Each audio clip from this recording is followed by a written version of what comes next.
గంటి గారు సార్ మీకు ఆల్రెడీ తెలుసు మీకు ఇంకా తెలుగు సినిమాలు ఎంతో కొంత తెలుగుని ఉంచుతున్నారు అండ్ అలాగే క్లీన్ సినిమాలు తీస్తున్నారని చెప్పి ఆ రెస్పెక్ట్ ఎప్పుడూ ఉంటుంది మీ మీద. బట్ నిన్న ఒక వీడియో చూసా, అది సోషల్ మీడియాలో కూడా తిరుగుతుంది. ఒక షోకి ఓటీటీ షోకి మీరు వెళ్ళి ఆహనా పెళ్ళంట అనే క్లాసిక్ సాంగ్లో మహానటి సావిత్రి గారు చేసిన చాలా క్లీన్గా చేసిన ఒక పాటని చాలా వల్గర్గా పోర్ట్రే చేస్తే ఇంద్రగంటి గారు దాన్ని ఎంజాయ్ చేసినట్టు ఎంకరేజ్ చేసినట్టు ఒక ఫీలర్ ఒక మాట మాట్లాడారు. అదంటే మిమ్మల్ని అభిమానించే వాళ్ళకి కొంచెం ఇబ్బందిగానే అనిపించింది. అంటే ఒకటి ఏంటంటేనండి, మేము సాధారణంగా అలాంటి షోస్ మేము అతిథుల కింద వెళ్తాము. వెళ్ళినప్పుడు పరిపూర్ణంగా మా అభిప్రాయాలు వ్యక్తపరిచే స్వేచ్ఛ అక్కడ ఉండదు. అది కూడా వాళ్ళు కష్టపడి చేసినప్పుడు ఎంతో కొంత వాళ్ళని ఎంతో కొంత అభినందించాల్సి వస్తుంది. పైగా నేను ఎలా చూస్తానంటే అది ఆ అమ్మాయి నిజంగా కష్టపడి చేసింది. ఆ పాట ఆ సందర్భానికి తగిందా కాదా అనేది చర్చనీయాంశం.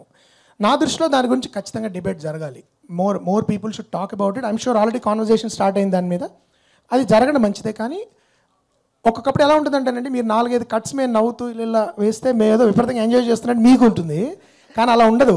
మేము అన్ని మా షాట్లన్నీ ఒకేసారి తీసుకుని వేరే చోటుకు ప్లేస్ చేయొచ్చు. అవి సాధారణంగా అదే జరుగుతుంది. కాబట్టి అంతకుముందు కూడా నేను అనవసరం ఒక ఏదో నవ్వి కర్మగాలి ఇరుక్కున్నా ఒక దానిలో. అందరూ అపాలజీ చెప్పే పరిస్థితి తీసుకొచ్చారు నేను. కానీ ఏంటంటే నేను చెప్పేది, అలాంటి సిచ్యువేషన్స్లో ఒక్కొక్కప్పుడు మేము కూడా మాకు వ్యక్తిగతంగా కొన్ని అభిప్రాయాలు ఉన్నా కూడా సభా మర్యాదను పాటించి వాళ్ళని మేము అఫెండ్ చేయకుండా ఒకప్పుడు చేయాల్సి వస్తుంది. దాని ఇబ్బందులు ఉంటాయి, కాదని నేను అనట్లేదు.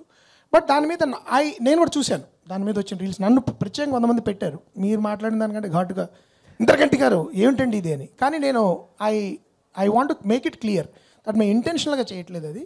బట్ దాని మీద డిస్కషన్ ఖచ్చితంగా జరగాలి. ఎందుకు ఇలాంటి పాటలకి ఇలా జరుగుతుంది అనేది క్రియేటివ్ ఫ్రీడమ్. మళ్ళీ it's also an issue of creative freedom. మేము ఇంటర్ప్రిట్ చేస్తున్నాము అంటారు.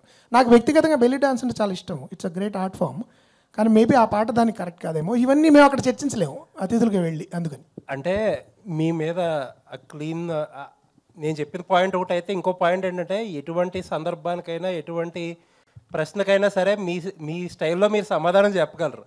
అలా దొరకకుండా ఏదన్నా ఒక అప్రిసియేషనో ఇంకోటో వాళ్ళకి అప్రిసియేషన్లో అనిపించేదో చేసేసి వచ్చుంటే నాకు తెలిసి నేను చాలా డిఫరెంట్ అటెంప్ట్ అనేది చెప్పినట్టున్నానండి.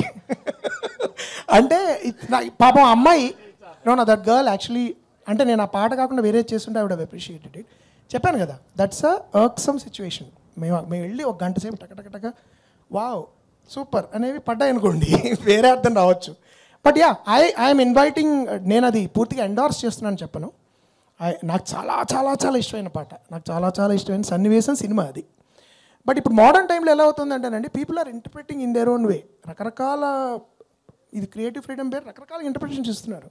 సో నేను ఒకవేళ మనం దాని గురించి ఏమైనా విమర్శిస్తే మీరు ఇప్పుడు చాలామంది, సార్ మీరు అప్డేట్ అవ్వాలి సార్, మీరు అప్డేట్ అవ్వట్లేదండి, ఇంకా మీరు తెలుగు భాష అంటారేంటి, ఇంకా మీరు నేను ఎక్కడో కళ్ళు అని ఎవరో సరిగ్గా డబ్బింగ్ చెప్పకపోతే కళ్ళు అన్నారు. అంటే కళ్ళు అనేది మాకు ఒక పదార్థం ఉందండి, డ్రింక్ అది.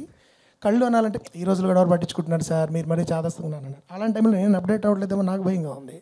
సో అందుకని ఒకప్పుడు it's a bit of a trick. మీరు అన్నది I agree, it's a tricky situation. But at least ఆ కాంటెక్స్లో మేము వెళ్ళిన అతిథులుగా వెళ్ళిన కాంటెక్స్లో ఒక హెల్తీ డిబేట్ ఇలాంటి వాటి గురించి జరిగి అలాంటి మళ్ళీ జరగకపోతే I will be the first one to be happy.